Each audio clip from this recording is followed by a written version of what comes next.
Captain John Blake stood on the bridge of the USS Liberty and watched the blue and green planet grow larger on the main screen.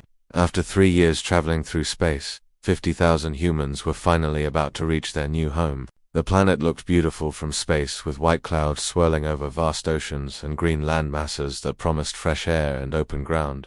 Distance to orbit. Maria, Blake called to his chief engineer, who was checking the ship's systems. At her station. Maria Santos looked up from her controls with a smile. 2 hours until we reach stable orbit, Captain. All systems are running perfectly. The colonists are already packing their things and preparing for the landing shuttles. Blake nodded and felt relief wash over him. Earth had become a dying world with polluted air, empty oceans, and governments that controlled every part of people's lives. The 50,000 souls aboard the Liberty had volunteered to leave everything behind for a chance at freedom on a new world. They called this planet Kepler 4 for 2b, but the colonists had already started calling it New Eden. "Sir, I'm picking up some strange readings," Maria said suddenly. Her smile disappeared as she stared at her instruments. "There are energy patterns coming from the far side of the planet. They don't match anything natural." Blake walked over to look at Maria's screen.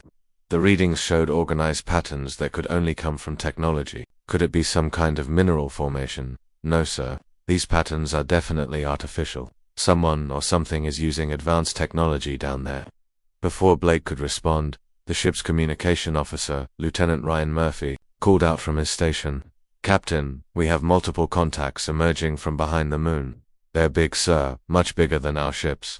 The main screen switched to show space near the planet's moon. Massive gray vessels appeared one by one, each the size of a small city. Their hulls were smooth and dark, with strange symbols glowing along their sides. The ships moved in perfect formation like a military fleet. "How many ships?" Ryan Blake asked, trying to keep his voice calm. 12 large vessels, Captain. Each one is at least 10 times the size of the Liberty. They're moving toward our position."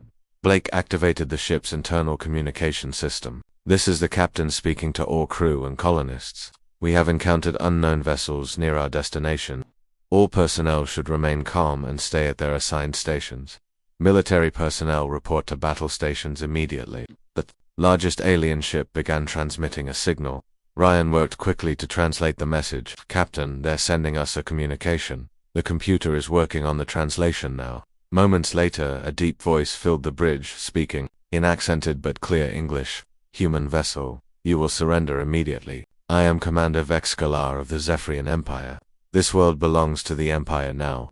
You and your people will become servants of the Empire, or you will be destroyed." Blake looked around at his crew. He could see fear in their eyes, but also determination. These people had not traveled across the galaxy to become slaves. "Open a channel, Ryan. Channel open, sir." Blake stepped forward and spoke clearly. "Commander Vex Galar, this is Captain John Blake of the human colony ship Liberty. We came here seeking a new home, not conflict. We ask that you allow us to land peacefully on this world." The alien commander's response came quickly. "There will be no negotiation. Human or species is unknown to us, but you will submit like all others. Prepare your ship for boarding or we will take it by force." Blake looked at the images of the alien fleet on his screen. The ships were clearly designed for war, with weapon systems visible along their hulls. The Liberty was a colony ship with only basic defensive weapons. In a straight fight, the humans would lose quickly. "Sir, what are your orders?" asked Commander Lisa Wright, who led the Liberty's small escort of defensive ships. Blake thought about the 50,000 people on his ship. They included families with children, elderly people, scientists, teachers, and farmers. They had come so far seeking freedom from Earth's oppressive government. Now they faced a new kind of tyranny among the stars. "Lissa, prepare all defensive ships for combat. Begin emergency evacuation procedures for all civilian transports. Get our people to the planet's surface as quickly as possible. Sir, the Zephyrians have superior firepower. We can't win a direct battle," Wright replied. Blake smiled grimly. "We're not trying to win, Lisa. We're buying time for our people to reach the surface. Once they're down there, maybe they can find a way to survive and stay free." Maria Santos had been monitoring the alien ships. "Captain, their technology is advanced, but they seem to rely heavily on automated systems.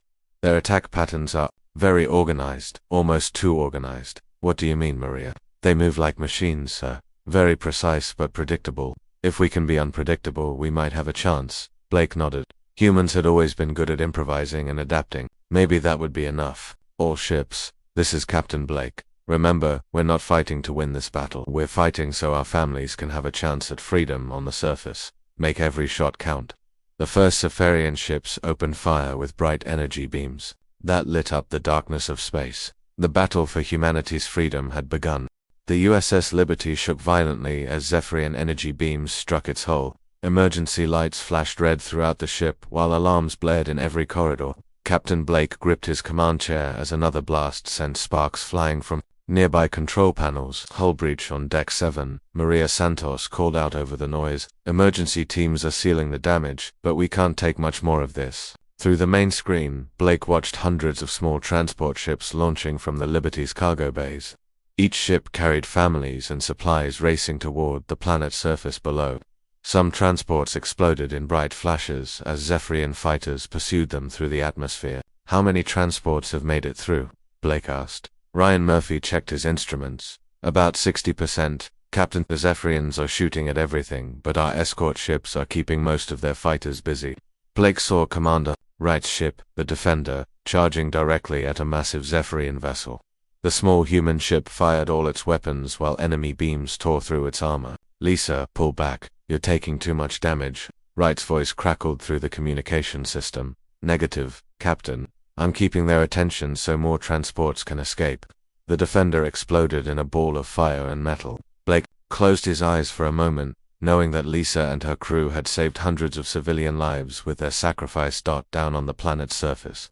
The first human transports were crashing through thick forest canopies and landing in open fields. Dr. Amanda Price stumbled out of her damaged transport ship, coughing from the smoke and dust. Around her, other survivors were helping injured people and gathering supplies from the wreckage. Is everyone accounted for? She called to the other survivors. We lost 12 people in the crash, replied Jake Robinson, a young man who had been studying to become an engineer before the journey, but 38 of us made it down alive.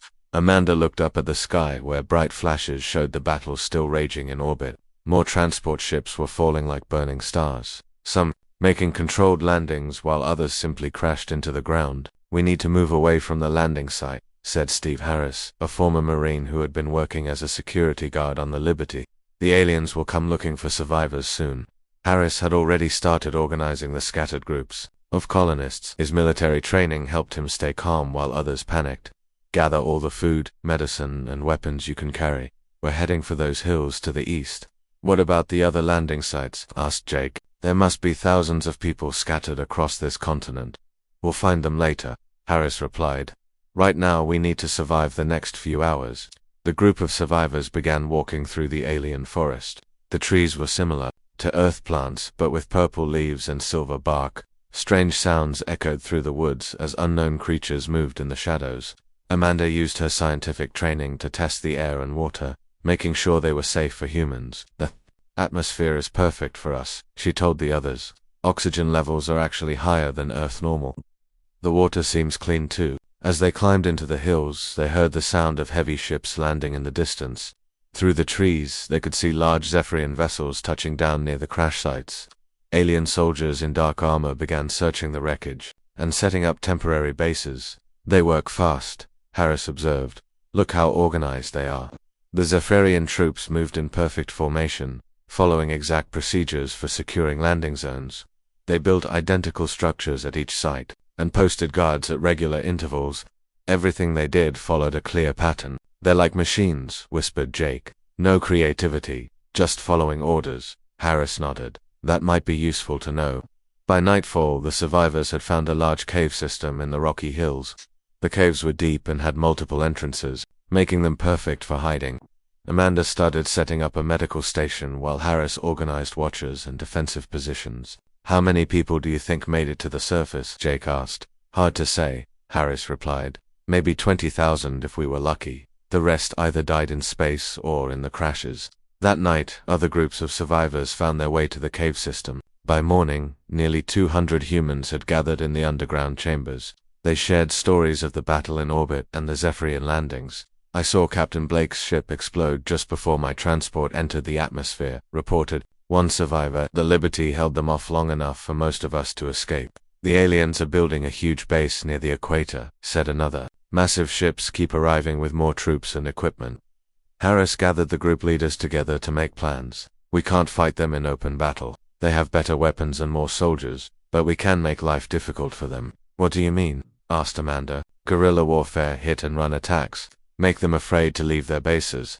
We know this planet better than they do now, and we can move faster than their organized armies. Jake raised his hand. My grandfather fought in wars on Earth. He always said that the side fighting for their home has an advantage over invaders. Exactly, Harris smiled. They came here to conquer. We came here to be free. That's a big difference. Dr. Price had been studying samples of Zephyrian technology from crashed fighter ships. Their equipment is advanced, but it all seems designed to work together in specific ways.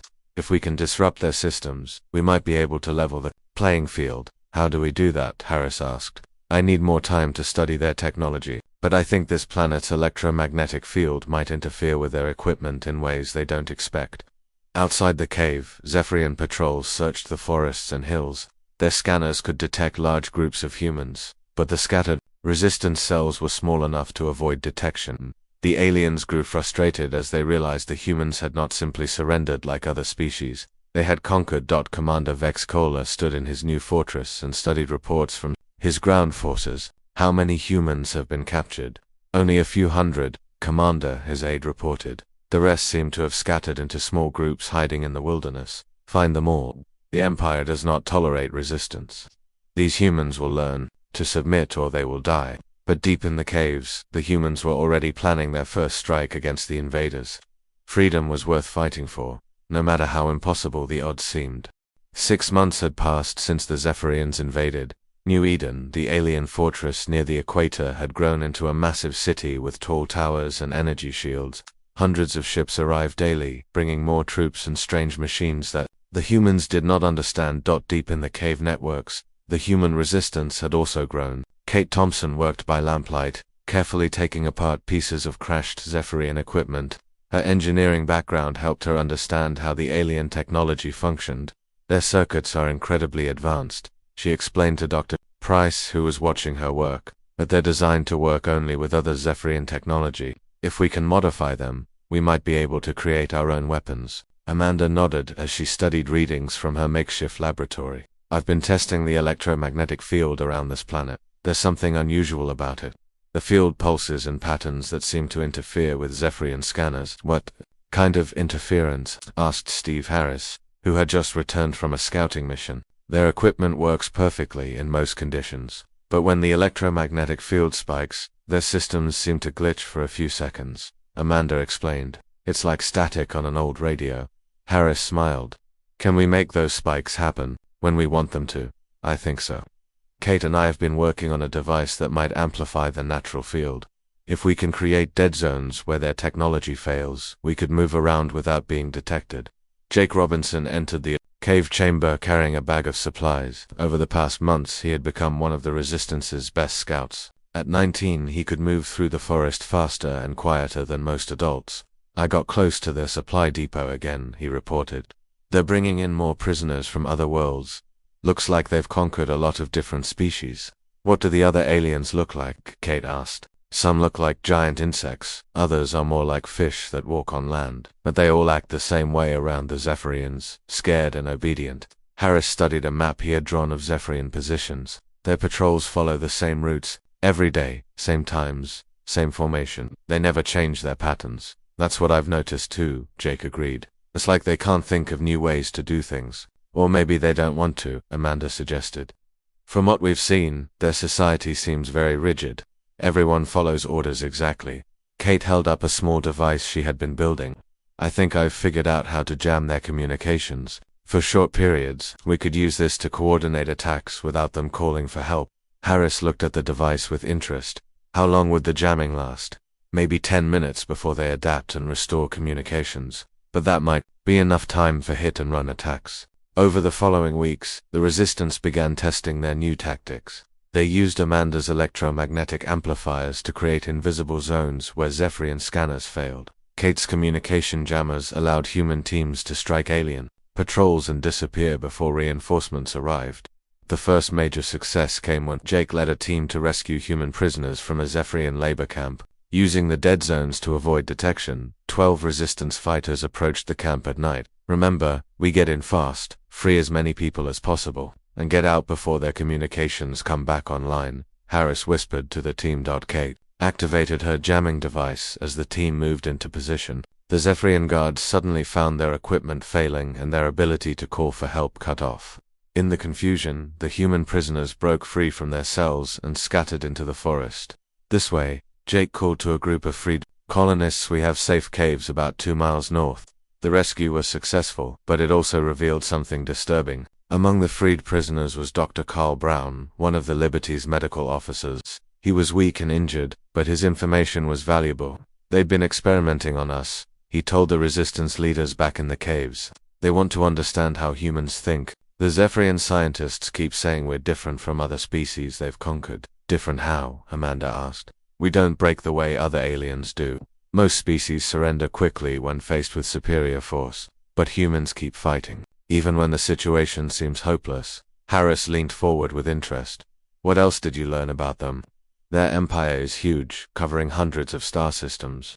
But they control it through fear and overwhelming initial attacks. They're not used to long-term resistance movements, so they're good at conquering but bad at occupying, Kate observed. Exactly. And there's something else.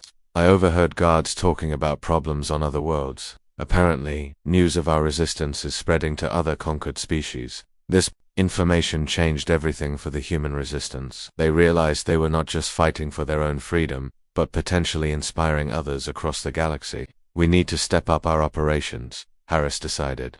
Every successful attack we make proves that the Zephyrians can be beaten. Dr. Price had been working on her electromagnetic research. I think I can create a much larger dead zone, maybe covering several square miles. But it would require getting close to their main fortress. How close? Harris asked. Within a few 100 yards of their central power station. It would be incredibly dangerous. Jake raised his hand. I'll do it. I know those woods better than anyone, and I'm small enough to avoid their patrols. It's too risky, Harris protested.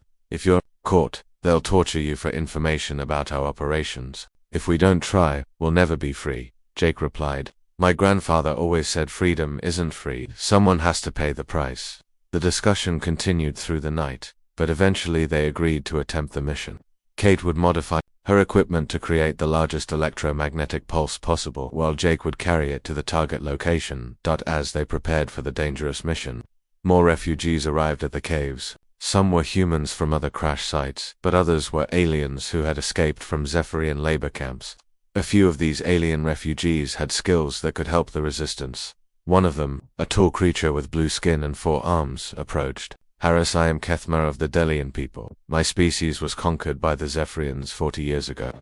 I have been waiting for someone brave enough to fight back. What can you tell us about Zephyrian weaknesses? Harris asked. They fear disorder and unpredictability. Their commanders are promoted based on their ability to follow procedures perfectly. When something unexpected happens, they often freeze up while waiting for orders from higher ranks. This confirmed what the humans had already suspected. The key to beating the Zephyrians was not superior firepower, but superior adaptability and creative thinking. As they planned their next move, the resistance felt hope growing among their members. They were no longer just surviving, they were learning to fight back effectively. The Zephyrians had come seeking easy conquest, but they had found something they did not expect. A species that refused to be broken. The resistance camp had grown beyond anything Steve Harris had imagined possible.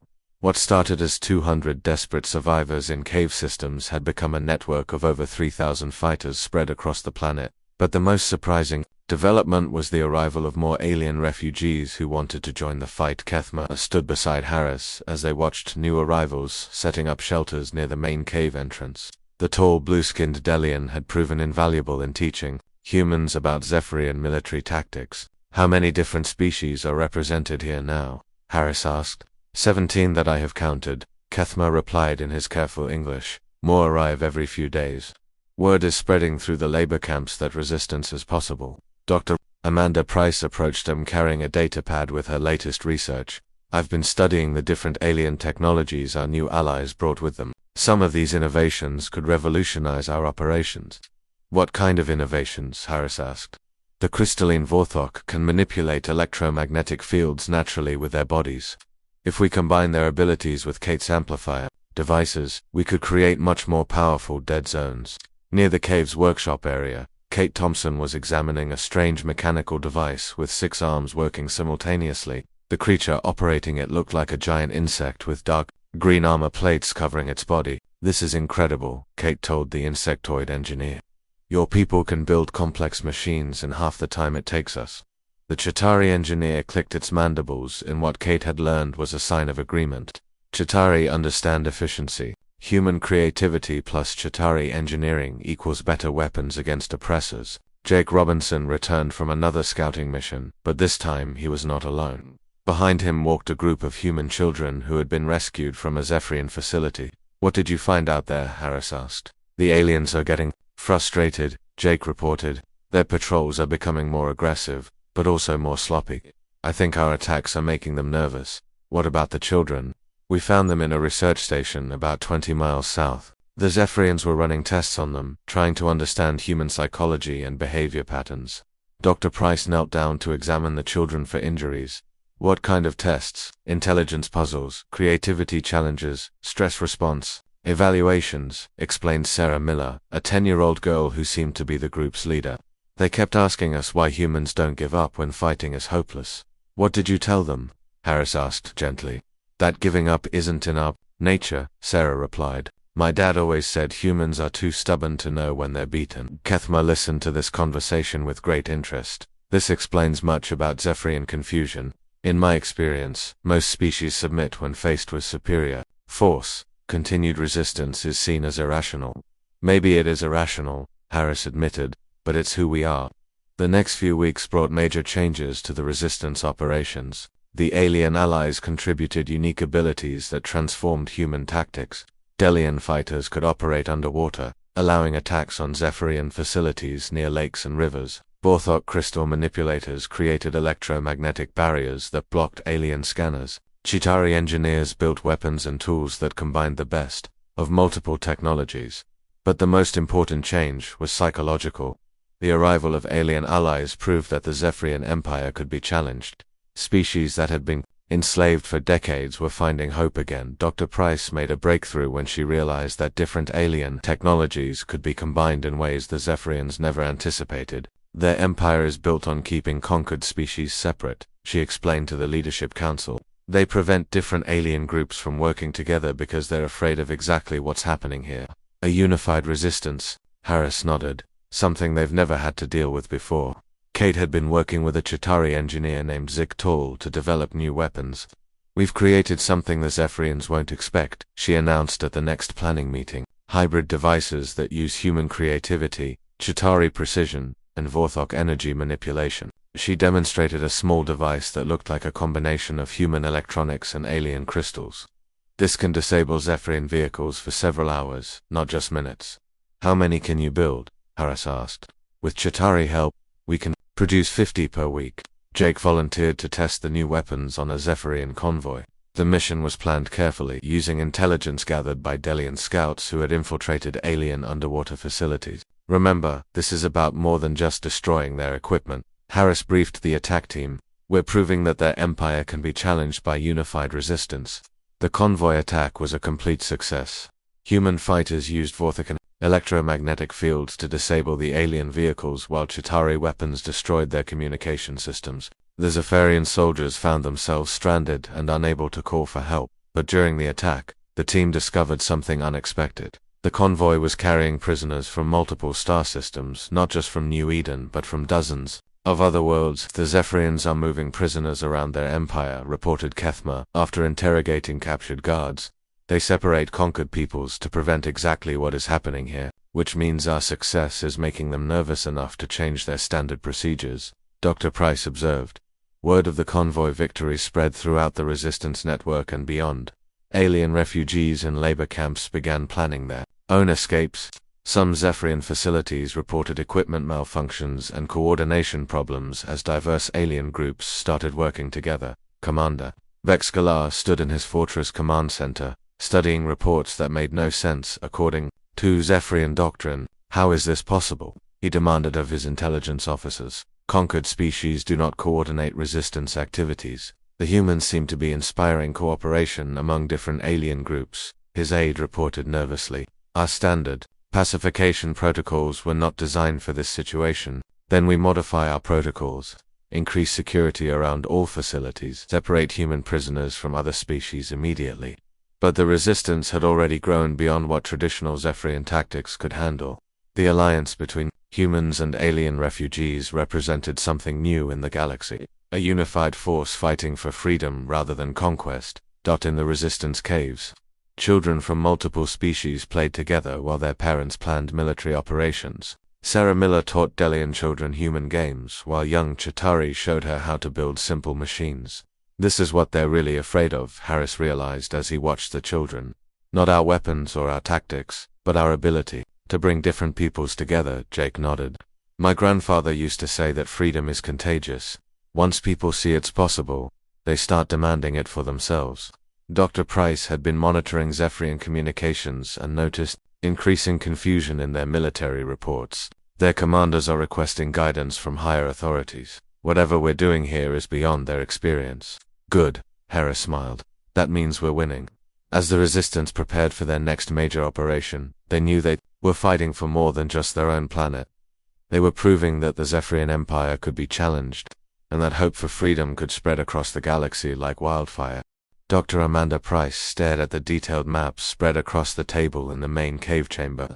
After months of careful observation and intelligence gathering, they had finally located the heart of Zephyrian operations on New Eden, the fortress. Command Center lay deep within the alien city, protected by multiple layers of security and energy shields. The electromagnetic pulse generator needs to be placed here. She pointed to a spot on the map just outside the fortress walls.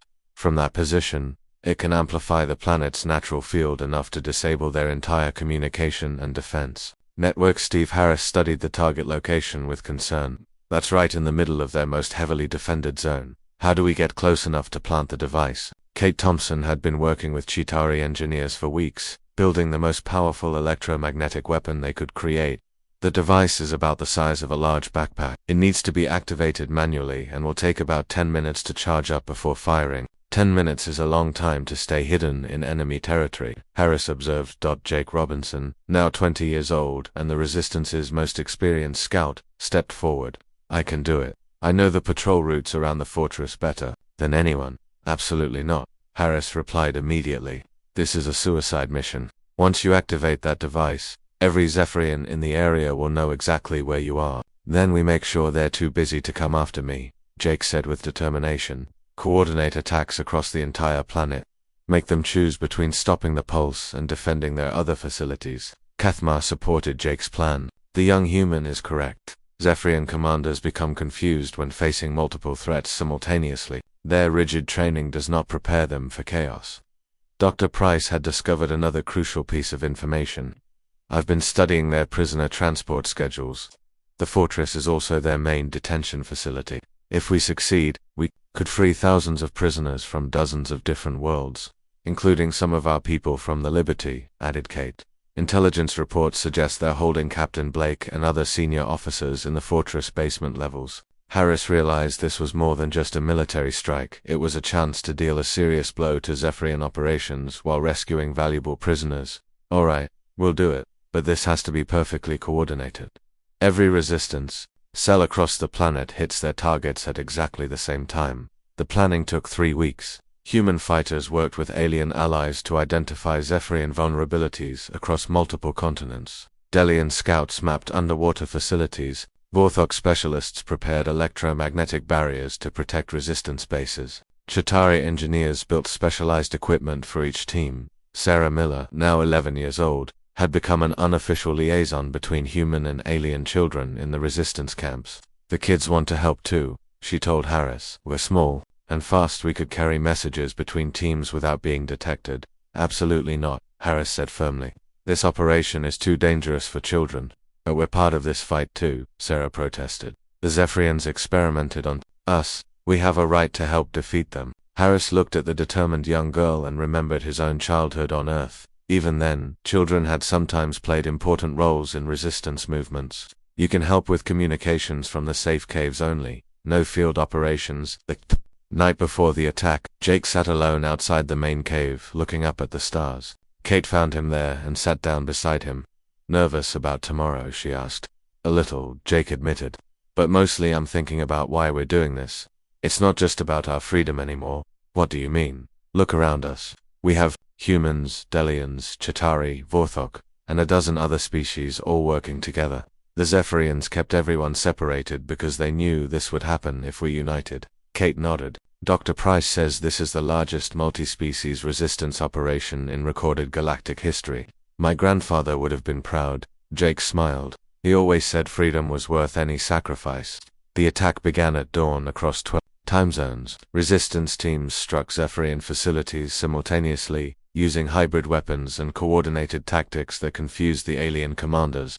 In the southern continent, Delian fighters emerged from lakes to attack underwater communication relays. On the northern continents, Chitauri explosives destroyed supply depots while Vorthok energy barriers protected human evacuation routes. Commander Vexkala watched his command displays with growing alarm as red warning indicators appeared across the planet map. "How many attacks are happening simultaneously?" 47 confirmed strikes, Commander, his aide reported. "Our communication network is being systematically targeted. Deploy all reserve forces. Restore communications immediately." But the attacks had been planned too well. Every time Zephyrian forces responded to one threat, two more appeared elsewhere. Their rigid command structure could not adapt quickly enough to handle such widespread chaos. While the diversionary attacks continued, Jake approached the fortress with his electromagnetic pulse device. He moved through drainage tunnels that the Resistance had mapped months earlier, avoiding the main patrol routes where Zephyrian guards were most alert. "Jake, can you hear me?" Kate's voice whispered through his communication earpiece. "I'm in position," he replied softly. Beginning. Final approach to the target location. The device was heavier than expected, but Jake had trained for months carrying similar weights through difficult terrain. He reached the designated spot just as explosions erupted across the fortress as other resistance teams struck defensive positions. "Activating the pulse generator now," Jake reported. 10 minutes until firing. Inside the fortress, alarms blared as Zephyrian technicians tried to understand what was happening to their equipment. The pulse generator was already interfering with their systems, causing displays to flicker and communication channels to fill with static. Dr. Price monitored the operation from the main resistance base. "Electromagnetic field is building perfectly. Jake's position is optimal for maximum effect." "What about Zephyrian response?" Harris asked. "They're sending forces toward Jake's location, but our diversionary attacks are keeping most of their troops busy elsewhere." In the fortress basement, Captain Blake and other prisoners felt the building shake as resistance attacks intensified. Above them, Blake had survived months of interrogation without revealing resistance secrets, but now he sensed that rescue might finally be possible. "Something's happening," he told his fellow prisoners. "Those explosions aren't random. This is a coordinated attack." As the electromagnetic pulse reached full power, Zephyrian equipment throughout the fortress began failing completely. Security doors locked open, communication systems went silent, and defensive weapons powered down. "Now," Jake whispered into his radio, firing the pulse. A wave of invisible energy swept across the fortress and surrounding area. Every piece of Zephyrian technology within a 20-mile radius suddenly stopped working. Guard posts went dark, vehicles stopped moving, and the mighty fortress became as defenseless as a primitive castle. Resistance teams immediately moved in to rescue prisoners and capture valuable intelligence. But Jake found himself surrounded by Zephyrian soldiers who had been approaching his position when the pulse fired. "Surrender, human," demanded a Zephyrian officer whose equipment no longer functioned. Jake smiled and reached for the backup weapon Kate had given him. "We came here seeking freedom. That's not something we surrender." The battle for the fortress had begun, and the outcome would determine whether the resistance movement would spread beyond New Eden to challenge the entire Zephyrian Empire. The electromagnetic pulse had worked beyond Dr. Price's wildest expectations. Across the Zephyrian fortress, lights went out and security systems failed completely.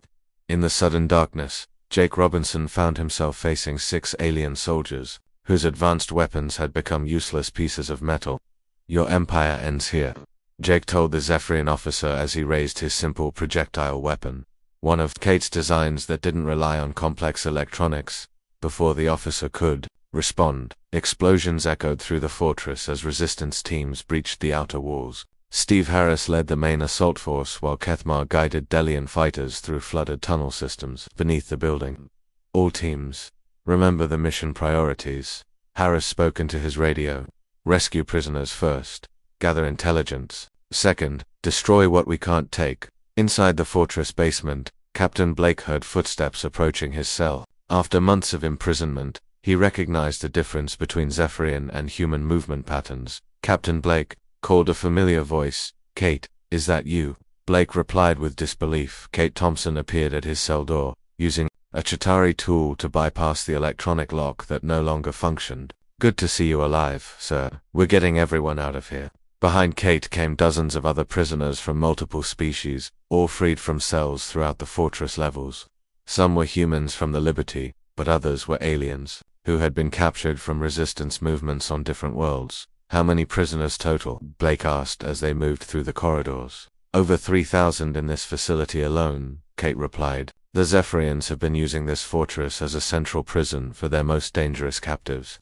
Meanwhile, Jake had fought his way deeper into the fortress, following intelligence reports about a special research facility. What he found shocked him: laboratories where Zephyrian scientists had been studying resistance fighters from dozens of different species.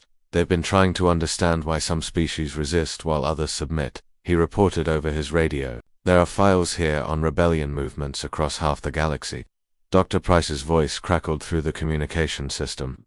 "Download everything you can, Jake. That intelligence could help resistance movements on other worlds." But Commander Vexcalar was not finished. As his fortress fell around him, he made a desperate decision that would rather destroy the planet than admit defeat to his superiors in the Zephyrian Empire. "Activate the planetary bombardment protocol," he ordered his remaining officers. "If we cannot hold this world, we will ensure no one else can have it." High above the planet, the few Zephyrian ships that still had power began charging their most destructive weapons. The plan was simple: sterilize the entire planet's surface, eliminating all resistance and making the world uninhabitable for any species. Harris received the warning from resistance scouts monitoring the orbital battle. "All teams, we have a new priority. Vexcalar is trying to destroy the planet rather than lose it." "How do we stop orbital bombardment?" Kate asked. "We need to reach the Fortress Command Center and shut down their coordination systems," Harris replied. "Even with our electromagnetic pulse, they still have backup communications with their fleet." Captain Blake, weak from months of imprisonment, but determined to help, led Harris and Jake toward the Fortress Command Center. "I memorized the layout during my interrogations. The main control room is 3 levels up." As they climbed through the darkened fortress, they encountered desperate Zephyrian defenders who fought with primitive weapons since their advanced equipment had failed. But the aliens were not trained for close combat without their technological advantages. "They're scared," Blake observed. "I've never seen Zephyrians panic before, but they don't know how to fight without their superior equipment." The resistance forces reached the command center just as Vexcalar was transmitting final targeting coordinates to his fleet. The alien commander stood surrounded by the last of his guards, all of them holding simple bladed weapons. "You cannot stop what has already begun, humans," Vexcalar declared. "My ships will destroy this planet in exactly 12 minutes. Then we'll have to stop them another way," Harris replied. Dr. Price had been monitoring the situation from the resistance base. Working with Chitauri engineers, she had developed one final desperate plan. "If we can overload the planet's electromagnetic field, we might be able to create a pulse strong enough to disable the orbital ships." "What would that require?" Harris asked through his radio. "Jake would need to modify the pulse generator and increase its power by a factor of 10, but the feedback could kill anyone within a mile of the device." Jake didn't hesitate. "Tell me what to do." "Jake, no," Captain Blake protested. "There has to be another way." "This is what my grandfather would have done," Jake replied calmly. "Freedom isn't free, and someone has to pay the price." As Jake worked to modify the electromagnetic pulse generator, resistance teams throughout the fortress completed their missions. Thousands of prisoners were evacuated while valuable intelligence was gathered about Zephyrian operations across the galaxy. Kate helped coordinate the evacuation while staying in contact with Jake. "Everyone's clear of the fortress except for a few volunteers holding the command center." "Good," Jake replied as he made final adjustments to the pulse device. "This is going to be a big one." In the command center, Captain Blake faced Commander Vexcalar. Your empire made a mistake when they chose to conquer us. Humans don't break the way you expected. All species break eventually, Vexkala replied. Your resistance will be remembered only as a footnote in Imperial history. Maybe, Blake smiled, but footnotes have a way of inspiring people. Jake activated the modified pulse generator, and this time the electromagnetic wave was visible as blue energy that swept across the planet's surface. The pulse reached into space and struck the Zephyrian fleet just as they were about to fire their planet-killing weapons. One by one, the alien ships went dark and began drifting powerless in orbit. The bombardment was stopped, but the effort had cost Jake his life as the massive energy feedback overwhelmed his position. In the aftermath, as rescue teams searched the fortress ruins, they found that Commander Vexkala had also died in the pulse, along with several volunteers who had stayed to hold the command center. Captain Blake survived, though he was badly injured. Dr. Price stood among the ruins and looked up at the disabled Zephyrian fleet. We've won the battle, but this is just the beginning. Kate nodded as she held the data files Jake had recovered from the research laboratories. According to this intelligence, there are resistance movements on 47 different worlds. They just needed proof that the Zephyrian Empire could be beaten. Captain Blake, despite his injuries, began organizing the liberated prisoners into the foundation of something new. We're going to call it the Free Worlds Alliance. Every species that wants freedom instead of conquest. Sarah Miller, now 12 years old, helped translate between different alien languages as the alliance took shape. Jake would have liked this, she told the adults. All these different people working together for freedom. Months later, New Eden had become the headquarters of a growing galactic rebellion.